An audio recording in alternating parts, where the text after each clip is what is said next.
David Lombardi, The Athletic, 49ers camp on a busy 49er news day. David, what's going on? Good afternoon. Hey, good afternoon. How are you? We're doing fine. I want you to maybe dispel a couple of things that are going out there based on the Christian McCaffrey deal. The answer might be nothing, but when you see a deal like this, what does it mean for Brandon Aiyuk? Doesn't mean anything for Brandon Aiyuk. The Brandon Aiyuk deal is happening in the receiver market. The receiver market is what might actually slow it down because we saw such an outlier with Justin Jefferson's contract that it's kind of, to be honest, I think it's confused a lot of the league. You might even be able to compare it to the Deshaun Watson contract a couple of years ago when the Browns gave him that fully guaranteed deal. It was unprecedented, and then a lot of people at the time said, well, okay, now here come all the fully guaranteed deals for quarterbacks, and that never happened. The rest of the league never followed suit, so that remained an outlier. And this Justin Jefferson contract is 70% larger in terms of fully guaranteed money than anything that had happened before it at the receiver position.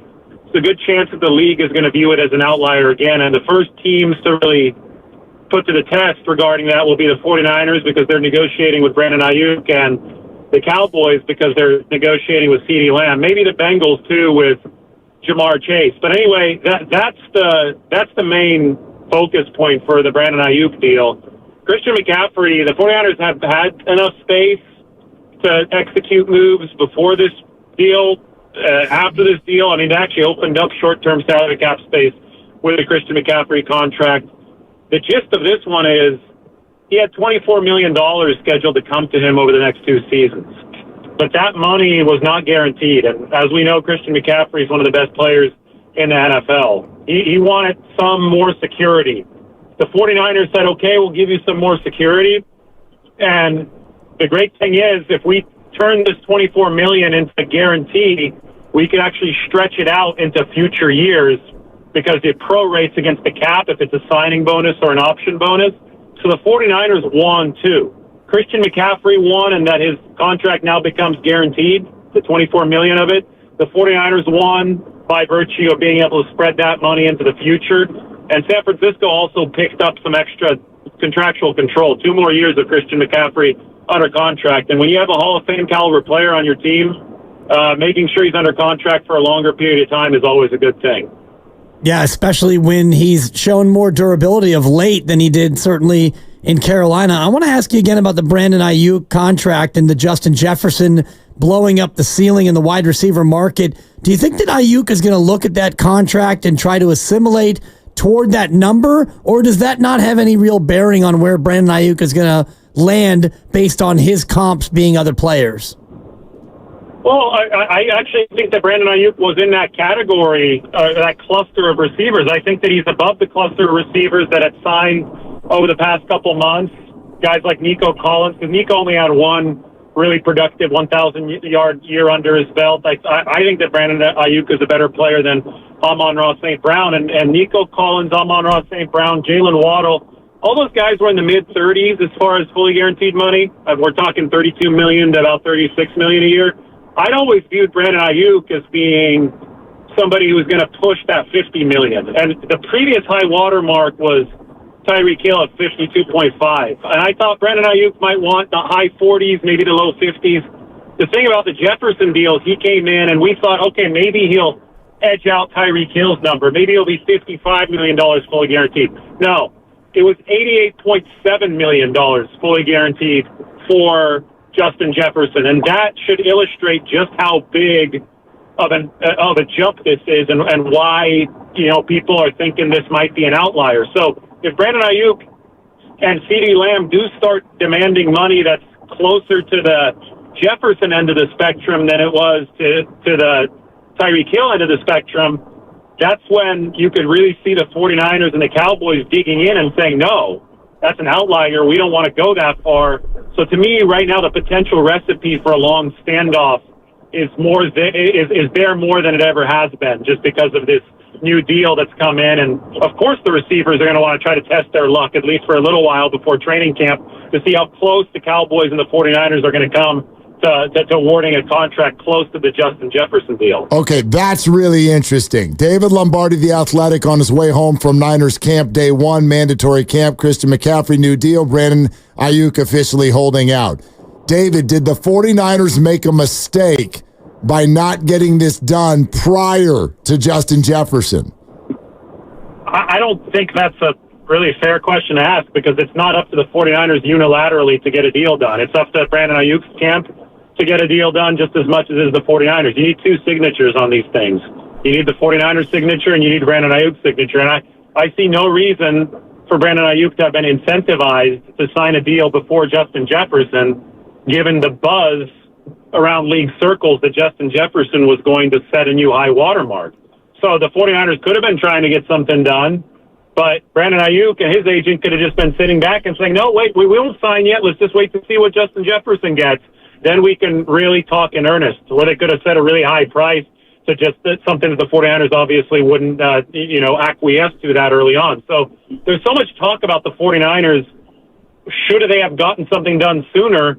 Well, everybody would have liked to have gotten something done sooner outside of Brandon Ayuk's camp, right? Because Justin Jefferson has just dangled a tantalizing possibility out for these receivers with how big that contract is. So it has to be a two-way effort, and to get one of these deals done. And obviously, we haven't seen both parties even want to sign on the dotted line at this point. So I just don't think that the premise of that question really encapsulates the situation that we're dealing with here. Okay, but you sound like you have newfound doubt potentially that this gets done.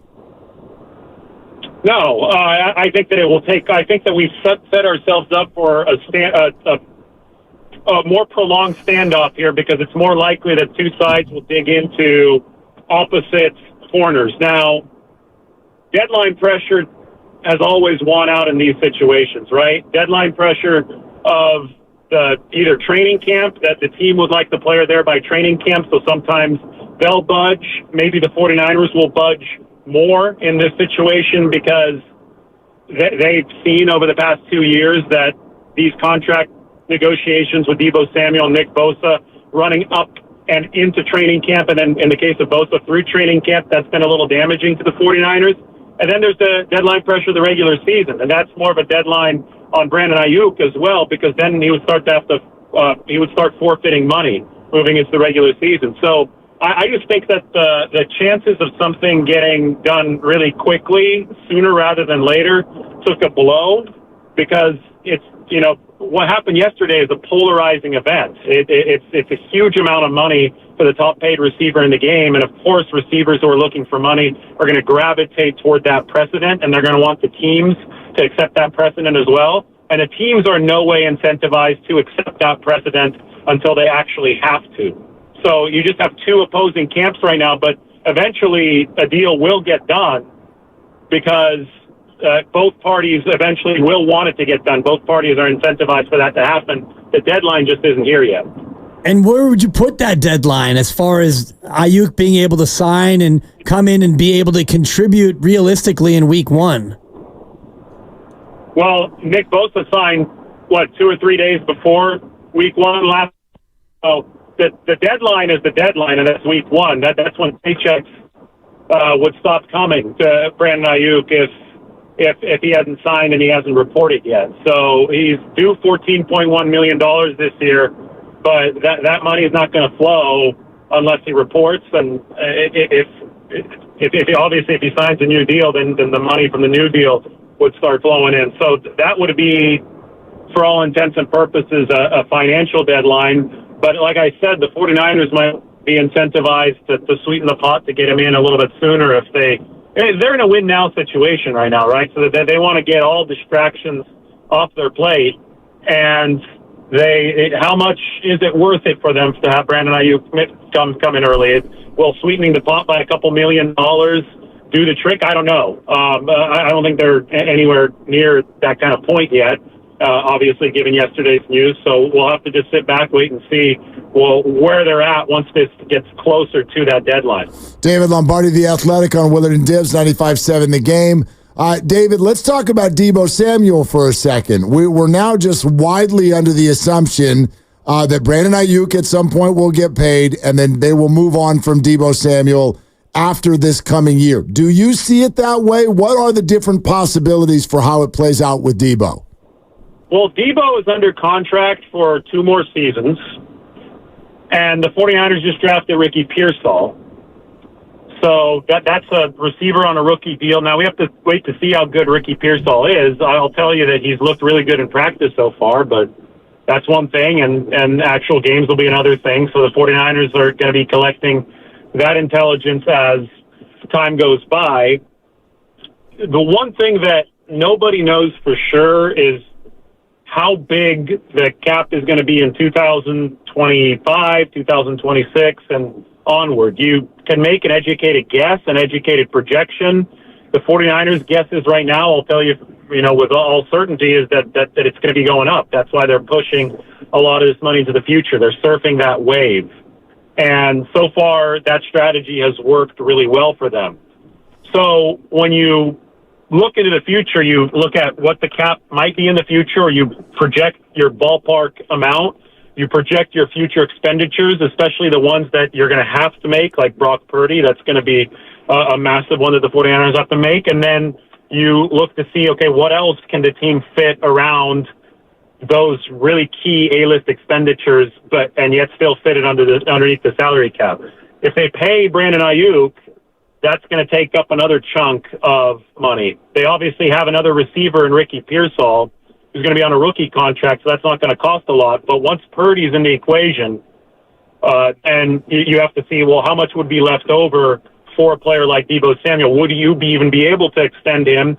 And the answer to that probably is no, when you just look at the salary cap situation of the 49ers and how it is crowding up. But I think a more nuanced, interesting question within that is, can you keep him for both of the final 2 years of his contract, or will you have to resort to getting cap savings after the 2024 season? I will tell you that right now the 49ers are really happy and financially capable of having their cake and eating it too for 2024, and that means that they have Aiyuk under contract, Samuel under contract, and Pearsall under contract. So they're pushing all the chips into the middle of the table for this season, and the more the merrier as far as weapons for Brock Purdy, and then we'll see what happens moving forward into 2025. So you don't think that they would do something for Deebo like they did for Christian McCaffrey and take a portion of what he might get next year and guarantee that either this year or next year in order to appease him and maybe offset some ill feeling in the wide receiver room?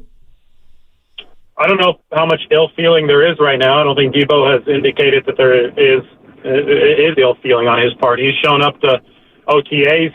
He's competing, and I think if they do something like that, then they might look at that next year so that Deebo doesn't have to go into lame duck season. So hypothetically speaking, if Deebo Samuel has an awesome year, I think that you're not in the business of letting good players go, especially all-pro type of players go. And he was an all-pro type of player in 2021. So if he stays that available and he performs at that kind of level and the 49ers win a Super Bowl or whatever happens this year, I think that you're going to have a long, hard look at extending Deebo Samuel, regardless of, what else is going on around him, because you don't want to let a good player out of the building, and you'll find a way to make it work. And yes, one of the ways that you could potentially make it work is to do what you just did with Christian McCaffrey, except on a different scale, because Deebo Samuel is classified as a receiver. But the good thing about where the 49ers are right now is that they have the options to look at everything, and they don't have to cross a bridge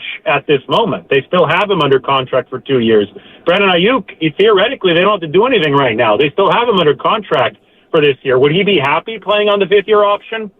I don't think so, but that's why the teams in the NFL, the CBA, hasn't set up so the teams really hold the cards here at the end of the day. So it's going to be fascinating to see how it all unfolds, but I do know that the 49ers have several options or forks in the road at their disposal, and we'll find out which fork they take in all these situations over the course of the next couple of years. David, the cap savings that they just got with this new McCaffrey deal, they might get some with Aiyuk if he gets a deal. The Logan Thomas type news was interesting. Could there be more of that with this newfound money, or does it get pushed to next year for Brock Purdy, do you think?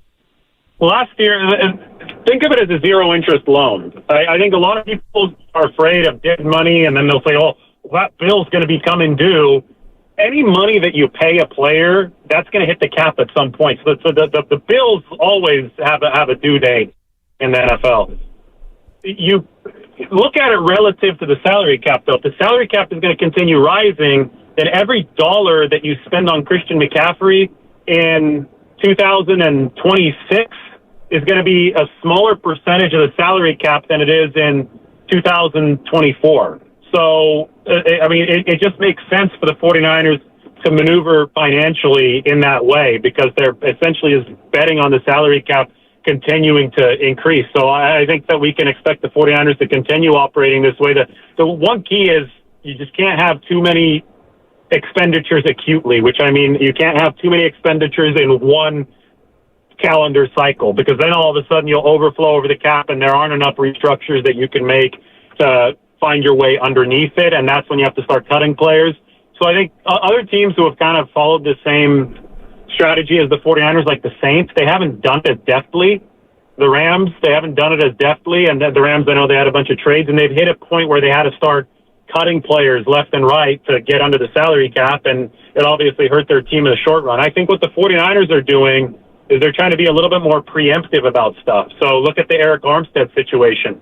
They went to him and they said, you're not, your injuries have made you an inefficient proposition at $18 million a year. How about 6? Eric Armstead said, no, somebody else is worth, it says that I'm worth $14 million a year. That was the Jacksonville Jaguars. And the 49ers said, okay, fine, we're not willing to raise the price up to 14. And they let him walk. And they found a more cost-efficient way to do business at the defensive tackle position. Those kind of moves, if they stay, if they keep guys at efficient numbers, those kind of moves allow the 49ers sink to not overflow on a year in, year out basis. And they can continue doing this kind of stuff indefinitely. That's at least their hope financially, so they can fit all these star players onto their books. David, really good stuff. Really interesting. A lot going on this week, so we appreciate your time, man. Thanks so much. Yeah, thanks, guys. I appreciate it. You have a great day. Okay, you too. There it is. David.